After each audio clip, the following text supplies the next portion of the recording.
I woke up to the sound of my freezer dying. Outside, a golf cart idled. Through the window, I saw Marley Yates, our HOA president, snap a padlock onto my electric meter. She looked directly at me and chirped, "Consequences." That's when my well pump died, and my house went dark. My name is Owen Ricks. I live quietly on 5 acres at the edge of Coyote Mesa. I never joined the adjacent Prairie Vista Estates HOA. My deed, stamped multiple times by the county clerk and verified by 2 independent surveys, clearly showed my property line stopped 30 feet before their subdivision. Still, Marley decided my gravel driveway, my goats, and my refusal to pay amenity dues were an eyesore. It began with love notes in cream-colored envelopes, unapproved exterior, non-compliant livestock, mailbox lacks architectural harmony. I returned each with a sticky note, "Not a member." Marley escalated, driving her golf cart along my fence line, snapping photos. She called my goats a contamination of pastoral energy. She even slapped a fluorescent lien notice on my gate claiming $8,000 in back dues. When letters failed, Marley escalated to county zoning meetings, filing complaints about loud goats, diseased apple trees, declared healthy by an inspector, and excessive dust. The county dismissed every single complaint. Then came the certified letter, stating the HOA board had voted to assume management of my utility services for non-payment. My attorney wrote back stating the HOA had zero legal authority over my property or utilities.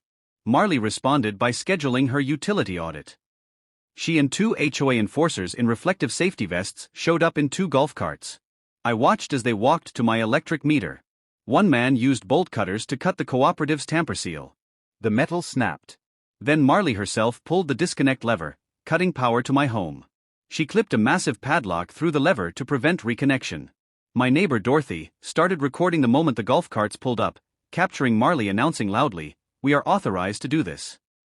I walked outside and asked what they were doing. "Enforcing payment compliance," Marley said. "You have 72 hours to remit payment." I immediately called the electric cooperative emergency line, the sheriff's office, and my attorney. Within an hour, a cooperative lineman arrived, followed by 2 sheriff's deputies and a state investigator named Marcus Webb from the Division of Public Utilities. The lineman stared at the padlock and radioed dispatch, using words like tampering with utility equipment and critical infrastructure. Mr. Webb listened patiently to Marley's speech about covenants and community standards. When she finished, he asked, "Do you have written authorization from the utility cooperative to access this equipment?" Marley blinked and pulled out her HOA handbook. The lineman had to use his own bolt cutters to remove Mara's lock. He dropped it into an evidence bag. Mr. Webb explained gently that interfering with electric service is not a civil matter between neighbors. It is a felony under state law. County Attorney David Chun arrived, reviewed Dorothy's video, the lineman's report, and my property documents. He looked at Marley with disappointment. "Miss Yates, you are going to need an attorney." The HOA's insurance company representative called Mara's cell phone right there in my driveway and started yelling about unauthorized actions and voided coverage. He hung up on her mid-sentence. I filed trespass complaints and handed the investigator a thick folder containing my deed, 2 surveys, and county letters explicitly stating the HOA had zero jurisdiction. Mr. Webb flipped through the documents. He looked at Marley and said, "You were told." The criminal charges dropped like hail: criminal mischief, utility tampering, and conspiracy. At the emergency board meeting 3 days later, Mara tried to blame a rogue compliance subcommittee. Unfortunately, she had posted a victory selfie just minutes after cutting my power. The photo showed her hand on my cut electric meter and a peace sign, with a caption, "No pay, no power," and a nail polish emoji. The screenshot went to the prosecutor's office. Dorothy's video played at the meeting. You could hear my goats bleating and the freezer alarm dying. The room was silent. The board voted unanimously to remove Mara as president. The electric cooperative sent a bill to the HOA for the grid security incident response, totaling $47,000. The HOA's insurance denied coverage. The sentencing hearing happened on a Tuesday. The prosecutor laid out the facts: felony utility tampering, criminal trespass, and conspiracy. The judge looked at Mara over his reading glasses. This was not a property dispute.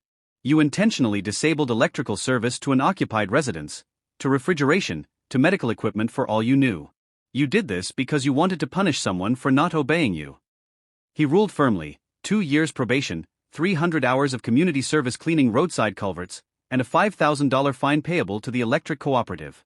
Furthermore, you are permanently banned from serving on any homeowners association board in this county, the judge added. This is a lifetime ban. Mara's face went from beige to chalk white. Her knees buckled, and her attorney had to steady her. I installed a new sign beneath my meter, not an HOA amenity, it said in bold letters.